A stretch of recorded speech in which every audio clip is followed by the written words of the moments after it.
I think what I'm going to do to start out is just ask each one of you to introduce yourself, give a bit of your history in the industry, and how you came to be sitting here today. Reggie, why don't you start us off?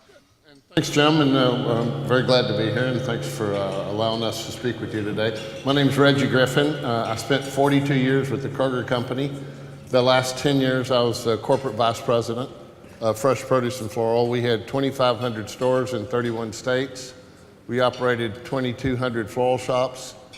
And with the exception of my friend Bruce Peterson over here, we were the largest traditional retailer of food in the United States. Retired 5 years, 5 days, and 5 hours ago. And now I run a small consulting company out of Hilton Head, South Carolina. Thank you, Jim. Thank you, Reggie. Stefanie. My name is Stefanie Katzman, and I like to say I've been in this business my whole life. I grew up in this business. I'm fourth generation. I have a house in the terminal market right in Hunts Point, right over the river. And we sell all fruits and vegetables from all over the world and all over the country. Okay, Bruce? Jim, thanks. My name is Bruce Peterson. Started in the business bagging groceries in a supermarket in Detroit in 1971. In 1991, Sam Walton hired me to be a produce director of Walmart stores. We had 6 supercenters at the time. I retired from Walmart in 2007. The senior vice president of perishables, responsible for about $36 billion at retail at the time. Okay, and Josh. Okay, my name is Josh Padilla. I started basically in the industry about 17 years ago as a part-time produce clerk while I went to college. 17 years later, I'm still here. I started out with Pathmark Supermarkets. When I got acquired by A&P, I basically left and went to Whole Foods. Stayed in Whole Foods for a couple of years, went to Weiss Markets, stayed there, and then we came to Krasdell Foods, which is about 300 independently owned and operated stores here in New York City. Sort of as market penetration, we are #1 market penetration here in New York Metro, okay? Okay, terrific. You know, Stefanie, let me start out with you. You can drink your water, it's okay. You know, we've had this morning's discussions, and a lot of the talk was really about how big chains drive the market in a lot of ways, and how they impact through the supply chain, the decisions they make. What's the role today for companies like your own, for the Hunts Point market, for off-market wholesalers? What's the place in the market for that type of business? I always like to describe our business as the part of logistics in the supply chain. You have big supermarkets and you have farmers, and we kind of connect the two together. Also, the smaller stores who can't handle full truckloads of produce, they use us as a go-between. We'll bring in full trailer loads. We'll deliver pallets, partial loads, even boxes. We also allow customers to come pick up. So we're kind of the helping hand that connects the two together. I also think we're a good outlet for, we'll go with off-grade product. Not everything is produced perfect. We'd like to think it would be. Most farmers think it is. But every once in a while, something comes along the lines that's not supermarket quality, and they need a place to go with it. So we help out with the efficiencies and other outlets for that type of thing. And then third, the refill. It's kind of connected. If you get a truckload of produce and it's not up to quality and a supermarket rejects it, it could take them days to bring stuff in from California, Texas, Mexico. So we're kind of a close refill, if you will. Okay. Reggie, you operated stores over most of the country. Mm-hmm. Is there a future for the kind of industry that Stefanie is talking about? Is there a place for that? Or is that history that the future is not in that direction? Actually, I believe very strongly that there is a future in that direction. Even in my days at Kroger, and as a general rule, we bought 4.5–5 billion pounds of fresh produce a year from around the globe. We figured in those days that only 15%, or excuse me, we could only buy direct from the farmer 80 to 85% of the stuff. So the other 15 to 20% had to come from somewhere. You say, well, that's a small percentage. I would beg to tell you that 15% of 5 billion pounds is a significant amount of product and can make a lot of people, their business very strong and very wealthy. The other piece of it is one thing about the Kroger company is we operated multiple format stores. We went all the way from a small convenience store in Florida to a 180,000 square foot store in Alaska with everything in between. And we operated from lower income neighborhoods to some of the highest income demography in the United States. And being able to source all those products from a central location, it sounds really easy. It is significantly difficult. So if you're just talking about head lettuce, I probably don't need someone like you. But if you're talking about all the variety items, and if you're talking about the niche items, and you're talking about things that different demographies need, I absolutely need someone like her. Josh, you know, one of the issues that the industry has been grappling with are how to enforce standards in the industry to make sure food safety standards are maintained, traceability, increasingly concern over things in the sustainability spectrum, like how labor is treated in Mexico and things of this sort. When Bruce and Reggie worked at retail, they had retailers that they could order to do things. They were owned by the same company. Your retailers are not owned by your company, so you have to persuade them to do things. Is it a challenge to, I mean, they probably could get some cheaper produce elsewhere, right, if they didn't care about these things? Well, you hit it on the nose. Basically, our guys is like herding cats, quite honestly. And it's very difficult to try to sort of keep them on basically in the line. So they're voluntaries, and they do buy from basically from Katzman and some other guys here. But we sort of created a network of basically suppliers. So we have guys ranging like Four Seasons for that clientele. And we have guys like Bercacci for sort of the value of produce. So we try to keep them basically by having such a diverse supply chain, we try to keep them in standards here and there. Other things that we've tried to do is educate and seminars. I think one of the things that we've been doing is to get more knowledge into not just the store owners, but also store managers and the department managers again, because once in a while, a tomato is a tomato, but there are different grades of a tomato. There are different grades of an orange and a potato, and so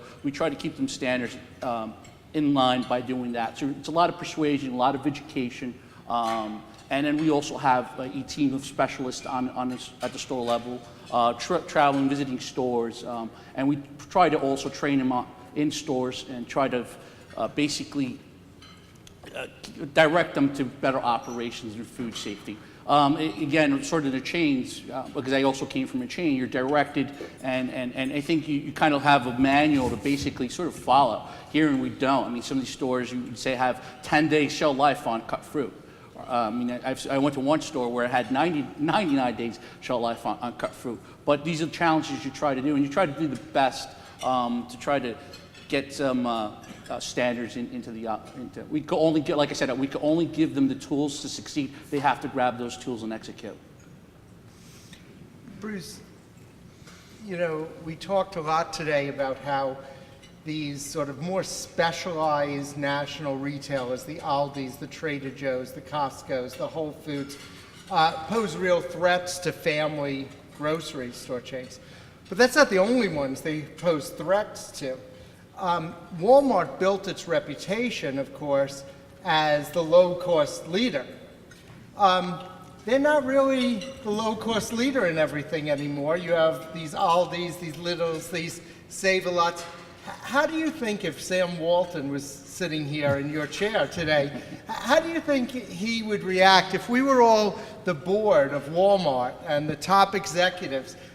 Many years ago, you invited me to one of Sam's Saturday morning meetings where the whole team at Walmart used to meet and greet. And the key was whatever problem was identified, it had to be solved in that meeting before you left. So if this was the Walmart meeting and we said, Aldi's rolling out across the country, Lidl's rolling out big time, we're rapidly losing our place. What are we going to do? What do you think he would say? Oh, sure, bring up Sam Walton. How am I going to deal with this, right? No, I think the thing about Walmart at the time, not particularly when I was there, but when I was there certainly, that there was a very clear focus on what our consumer value proposition was, and you mentioned it, we were the price play. Not so mentioned was the fact that we also had breadth of assortment. And as the supercenters began to materialize, and when I came to the company there were 6, when I left there were 2,500, and now there's 4,500, the idea of one-stop shopping was very important, so that a parent or a person that maybe had an SUV full of kids didn't have to go from store to store to store to store. The most important point is, Jim, that at that time, that was the most relevant thing to the consumer shopping at the store at the time. What's happening is not that that has any less relevance necessarily, but the consumer's moving.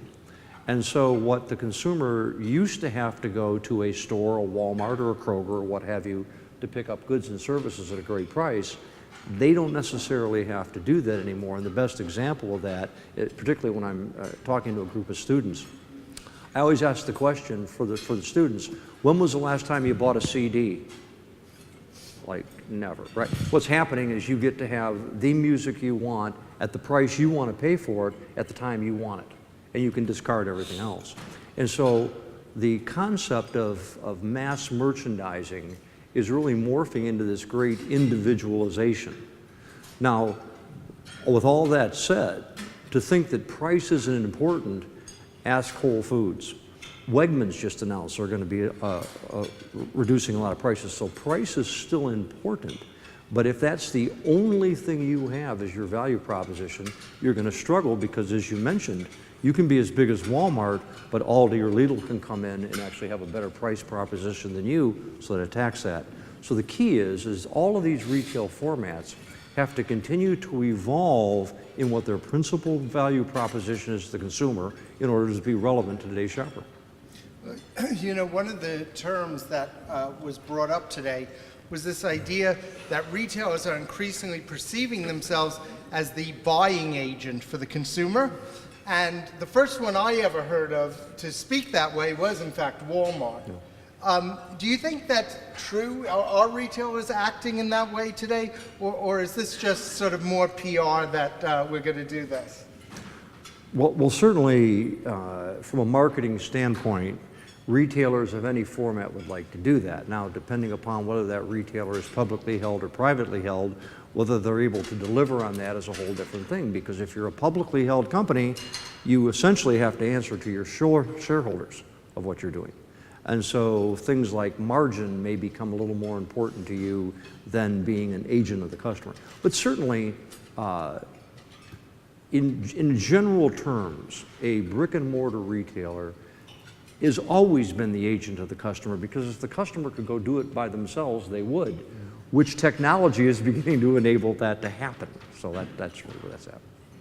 Stefanie, Bruce mentioned the differentiation between a private company and a publicly held company, and the pressures that sometimes publicly held companies have to, meet their quarterly numbers and things of this sort. Your company has made a number of investments in recent years that kind of go beyond just trading produce on the market. What's your mindset in choosing to move the company in that way? And tell us a little bit about some of those. Well, I think one of the biggest difference between privately held companies and publicly held companies is not so much the responsibility you have to people, but the responsibility you have to people you know. So while in a publicly held company, your responsibility is to shareholders, in a privately held company like our own, our responsibility is held to all the families who work for us, or all the people who work for us and all of their families. So we've grown a lot over the years. We're up to about 400 employees now, so that's 400 people and 400 families. And I think our decision to continue to grow is our family coming up through the business, and then also all of their families. I think it makes it more of a tight-knit group. You get an extended family. It's really all of our extended family. So I think it's that sense of responsibility, and then the love of the business that really makes us decide to grow.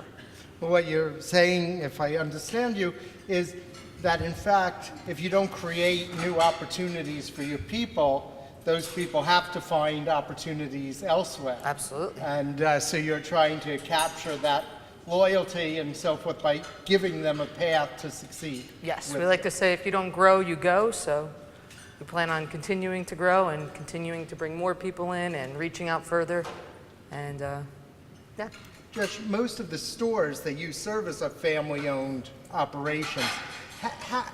And there are people of different ethnicities and things of this sort. How does having this kind of diverse owner base both allow them to succeed in their individual markets and challenge you in trying to provide some uniformity? Well, we do have a huge diverse base of different clienteles. We also spread out very different. We'll be in Westchester, and we'll be in the Bronx, and we'll be in inner city stores. So it's a little bit difficult. You also have some family feuds that go on among basically some of the families. So it becomes a little difficult to try to steer away and kind of, I say dance the cha-cha-cha, because you try to do what's best for the business. But at the end of the day, they're business people, and they understand that if they don't change, then somebody will come and challenge their hold on in their neighborhood. So we try to educate them. We try to do seminars. We try to basically kind of grab their hand and do things that we believe are better for their operation and for ultimately their business and the consumer. Do they listen at times? Yes. Maybe after the third time, they basically will listen, or maybe if they tried it on their own, they'll do it and they'll say, this works, yeah. But at the end of the day, as long as we basically have success, I think we're pretty much on par. Reggie, I went on a tour of LA retail with Dick Spezzano, who used to run Vons and is an industry consultant and is here tomorrow. He's here in New York as part of our program. And it was very interesting. The first thing he said to me was, really, we don't need to go see any Vons stores or Ralph's stores, because you've been to those type of stores and they don't change that much. Mm-hmm. But there's really exciting stuff going on among Latino and Asian retailers here. And I have to say he was right. He took me to these stores. Many of them are able to buy off the markets and sometimes seize opportunities, price opportunities that probably would be difficult for Kroger, which has Ralph's is a division of Kroger's, I should say that. Very difficult for them to access. Sometimes they maybe even skirt some laws or two that would be very difficult for Ralph's to do. In an increasingly ethnic country, how does a company like a Kroger or a national chain like that deal with these very diverse marketplace? I mean, I found out when you go to these things, it's not that you really want to say this is a Latino store. It's not even a Guatemalan store. It's one city in Guatemala, and they have the exact product assortment that's right for that community. That's probably one of the single most difficult things we faced every day was, again, we operated in 31 states, and every city has different pockets of diversity. And trying to appeal to those, and of course the melting pot is one we're setting in one, the other one's Los Angeles. Much more familiar with that one. It's totally amazing the amount of food that is consumed in a metropolis like Los Angeles. And it's not the stuff that you or I would typically consume. And it's these niche markets that are able to do it. Now, a couple things, because Ralph's is part of Kroger. Kroger is a publicly traded company, as Bruce alluded to, and every 12 weeks, you're going to report to Wall Street, which is not too far away, and you're probably not going to like their reaction to what you've done. The other thing is a lot of these independents are able, from an operational standpoint, this is not me whining, this is reality. From an operational standpoint, they're going into grocery stores that we probably left because we couldn't operate there. We probably had the wrong assortment, we probably had the wrong pricing, we might not have had the right store team in there. There's a lot of reasons why a grocery store fails. So we probably screwed it up really badly. But they're coming in, they're getting the real estate for pennies on the dollar. We're a union company, we pay union scale, union benefits, all the health and welfare and all that. 5 years ago, the average hourly rate for a retailer in Southern California was $27 an hour fully loaded. An independent paid $7 an hour with no benefits. So you have a price disparity, you have an operational platform disparity.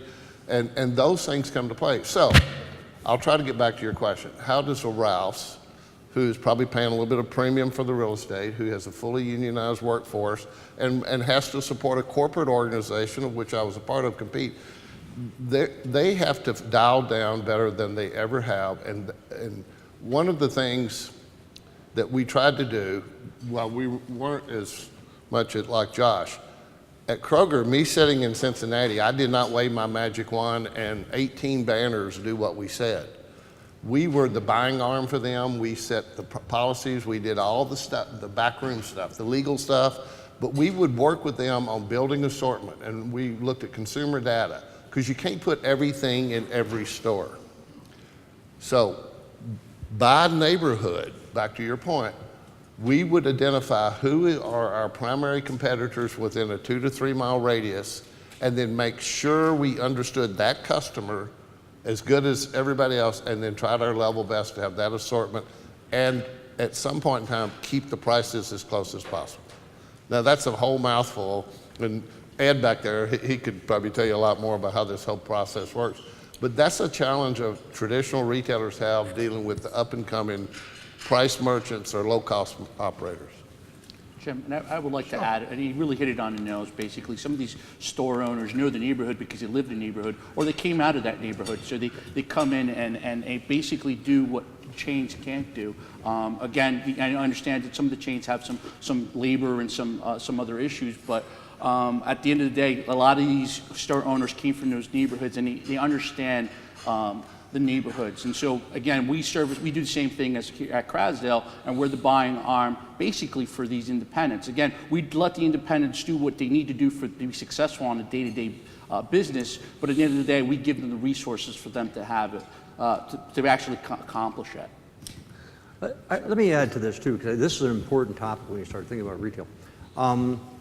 Oftentimes you think as a retailer, your competitor is the Latino market down the street that carries jalapenos cheaper than you do. Right? Think about it this way. What if a consumer could sit in their house and have this broad assortment, they could pick out exactly what they wanted and have it delivered to their house? That's the kind of differentiation that you're having to compete against today.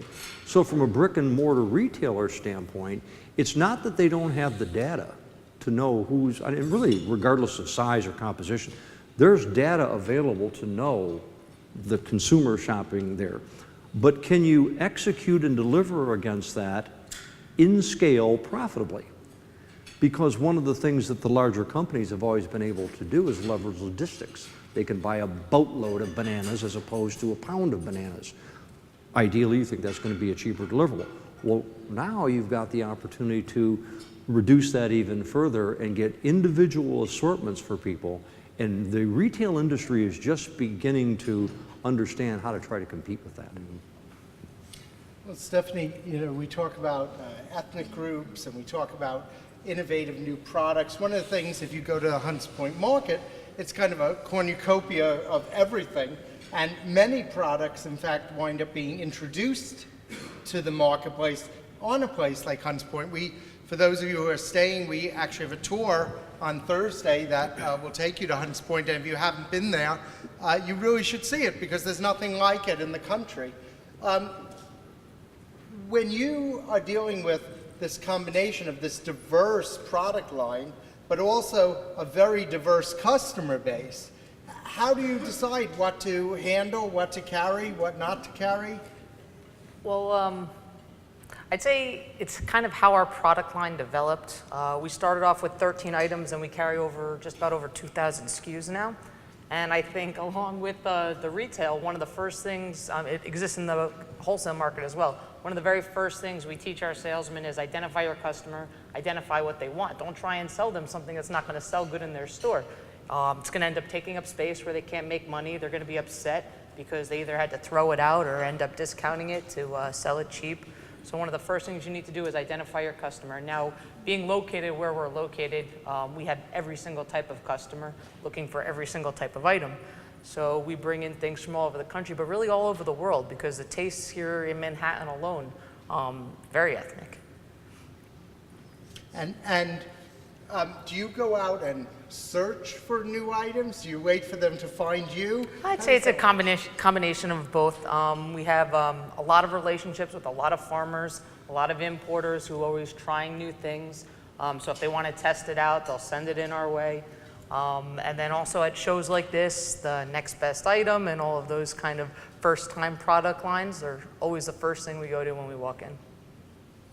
Bruce, you had the greatest job in the world because you said to me that basically you made dreams come true.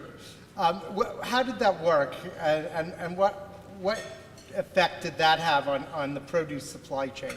Yeah, it really was.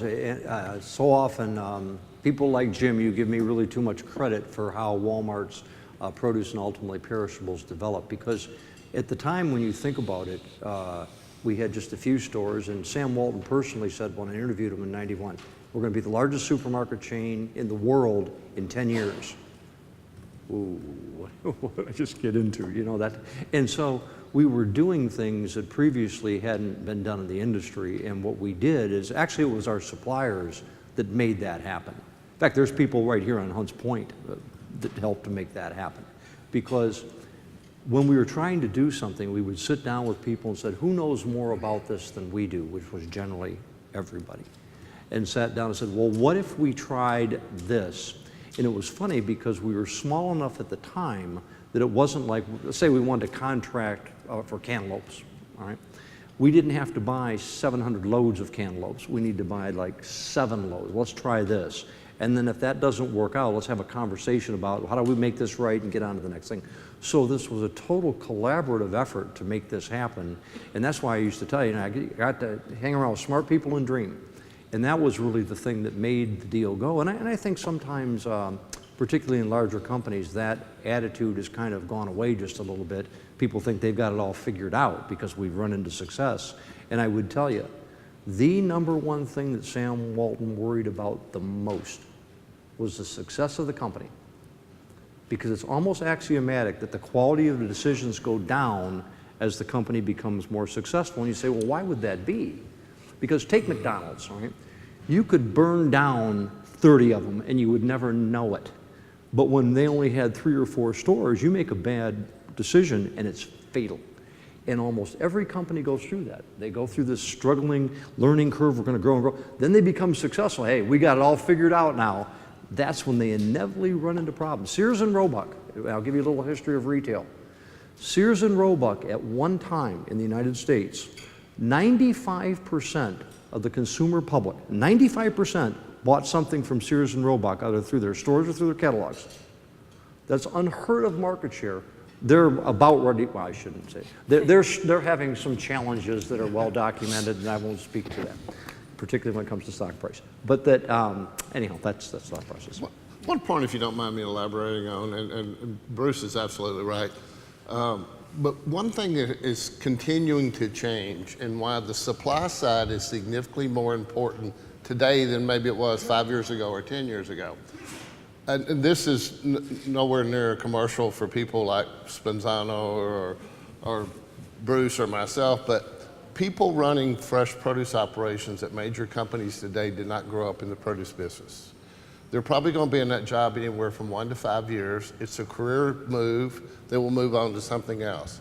So people like me that spent most of their career in fresh produce, we're history for a lot of different reasons, and you don't have to laugh at that one. But that generation is gone. So having an intrinsic knowledge of produce from coming up through the ground and knowing the logistics and all that, that's a whole different subject for people today. So you as a core supplier to a Kroger or a Walmart or any other large institution, maybe even small ones, your knowledge base is significantly more important. I give a lot of presentations to companies, and I have one slide that I use with the supply side. And it's if you have a meeting with a retailer and you have done your homework and you go to that meeting, the smartest person in that room is not the person with the purchase order. And think about that one for a second. You can drive the decisions at a big retailer more than you think you do, except for the fact a lot of you walk in there saying, oh my God, please give me a purchase order. Do not walk in with the attitude, please give me a purchase order. Walk in, let me help you solve your problem, because they don't really know what their problems are sometimes.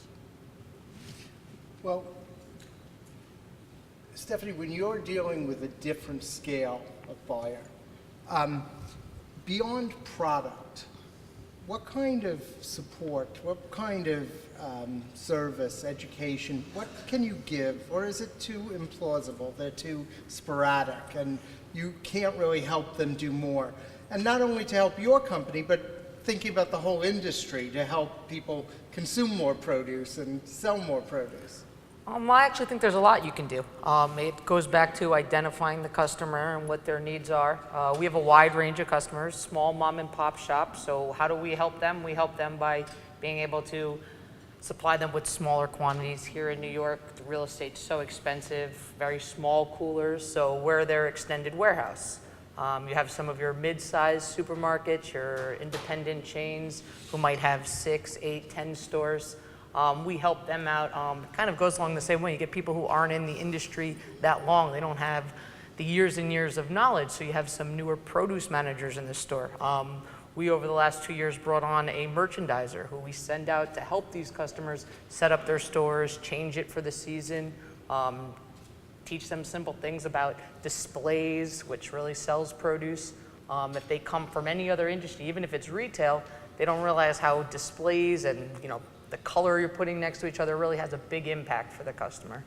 And then with our big chain stores, it's delivery trucks. Bringing on delivery trucks and being able to send them out trailer loads of produce help them out a lot, because we're able to fill them in all the different items as we expanded our product line, carrying everything, and being able to deliver it to them so they don't have to come into the market and pick up.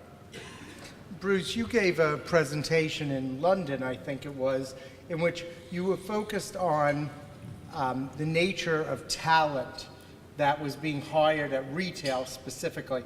And you spoke about what Reggie is alluding to, which is a transition from valuing produce knowledge to valuing credentials and other types of knowledge, spreadsheets, whatever it might be. Is that a loss for the industry, or is gaining MBAs a gain for the industry? What's the win and loss here?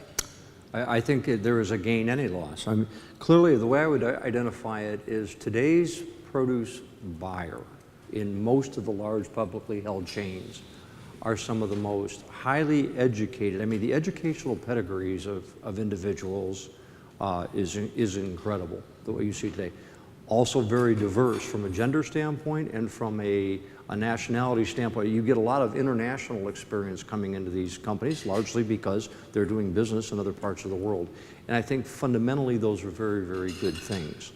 I do think the challenge in that is that the supplier base hasn't kept up with that same kind of credential for the person that's working in that industry, and oftentimes for good reasons. They may be farmers, they may be terminal wholesale market operators, into where they understand the business from a different perspective. And back when my career started, Reggie's career started, I mean, there were areas of the produce department we couldn't even touch for a year. We wouldn't have been allowed to until somebody mentored us along the nuance of how to make that happen. So that I think the challenge today is that mentorship is not coupling and keeping pace with the educational pedigree and diversification. So what produce has become largely is a numerical game. And I would tell you that the produce industry is one of those industries that, while numerics are important, these are live things, these are very real things, and consumers, the way they shop it, it's not an intellectual experience for a consumer. It's an emotional experience for the consumer. So the blending of those two things, Jim, I think is a real opportunity today that really is lacking. Josh, the diverse base of supermarkets that you work with, do you find any change coming in terms of the educational levels of who's running those stores? Are the children, going to college and the parents didn't, those type of things? Yeah, we have programs that we've been doing at Krasel, the Next Gen we call them. These are basically the children of the original store owners that are basically coming through the pipelines. They're very educated. They come from, some of them have gone to Ivy League school, and so they're taking over from their parents and trying, and again, they have to prove to their parents that they could do the business better than they can. So you have a lot of guys that are also willing and open-minded, when a couple of years ago they were not, some of the store owners were not, because of just some sort of generational things. So a lot of them are very open-minded, very educated, and take a lot of advice. And so we've created some programs for them to sort of take them into the next, basically the next decade and so on. One of the things that we do have problems is they never worked in the store. So that's why we've created these programs to sort of help them out. Where we're also having issues is our produce managers. To be quite honest, it's very difficult to find good produce managers nowadays. We're really missing the boat on trying to get quality produce managers because we need them in our stores. Again, your produce department will fail if you have a subpar produce manager in there. So again, it starts with education, starts with seminars, trying to train these guys that produce is something, like he said, was basically touchy-feeling thing. If you walk into a store, pick a tomato, and it's basically it explodes in your hand, your customer's going to be turned off. So again, we do have an opportunity with the next generation coming in. They're very marketing oriented. They believe in the branding. We call them the millennials of the store owners of the independent world. We don't have much time, but I'd love to give everyone a few chance to ask a few questions. It's a rare opportunity to have people of this caliber ready to be at your beck and call asking questions. Would anybody like to ask a question? Come on. Everyone can't be that shy. Sergio, you must have a question.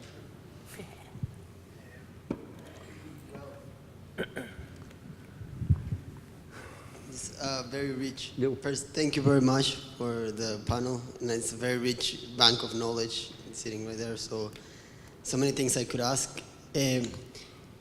On top of my mind will be I know Mr. Peterson, not part of Walmart right now, but something that Jim Prevor touched on is, so what is, you talked about Walmart being now offering more than just low price, but then what is exactly the identity, if you have to describe it like in one sentence, of Walmart today? I'm not understanding. I think what he's saying is, you mentioned that the key is to stay with the consumer. Uh-huh. And at one point, the offer was clear for Walmart. It was low price. What is the offer today for a chain like Walmart? Great question. Two things. One of the things you may have noticed is about 18 months ago, Walmart had mentioned they're going to reinvest back in price, which basically was saying, hey, our margins got out of hand and we got to go fix that because we're not competitive anymore, but that's a whole other story. But so price then became an issue. But what Walmart has done, and where retail is going, by the way, is two things. One, you're seeing smaller stores, the neighborhood markets you may have heard about. I call it playing small ball. Retailers, I don't care who they are, these big superstores are becoming less relevant than they used to be, principally because so many of the products that you had to go to that store to buy, you can now buy through other sources, primarily online. That's the first thing. The other thing that they're doing, and I think you're going to see tremendous proliferation in this, is the combination of what we would call online shopping and store pickup, so that you can, I call it brick and click. People will take and order products online and have them assembled for them at the store and pick it up there. There's getting a lot, every major retailer in the United States is going down that road. I think you're really going to see that happening a lot. And ultimately what will happen is the actual floor plan of the store will change. More and more basic items will be put into the back room of the store that are assembled there. And then you'll see more and more space given to those things that people want to shop for. Okay. Someone else. There are 5 Dorigos there. Oh, wait, we have a question, so you go next. All right. First of all, I'd just like to thank everyone. It was a very good presentation. And my question would be, where do you see social media like impacting the produce industry? I know you brought up finding the next big item. Have you ever seen like social media? I know right now, jackfruit is all the rage on social media. Do you see that impacting the produce industry, and where do you see that going forward? Yeah, actually, if you don't mind, I have a comment. About 4 or 5 years ago at this show, actually it'd be tomorrow, the Global Trade Symposium, was the first time I ever heard of something called a cotton candy grape.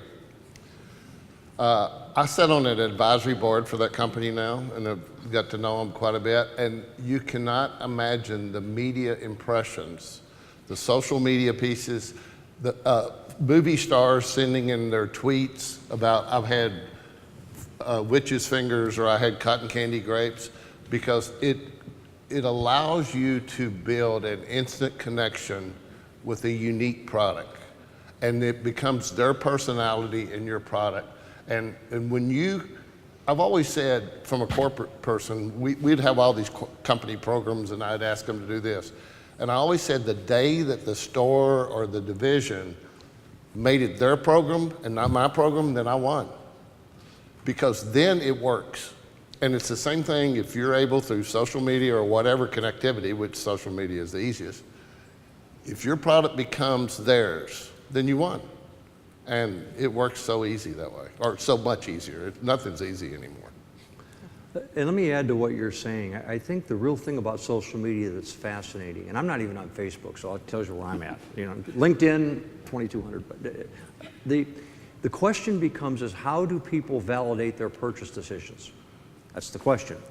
My generation, I can remember the day that the New England Journal of Medicine validated Atkins. I was working in the store, merchandising, and I mean carbohydrates stopped, because there was validation by this established organization.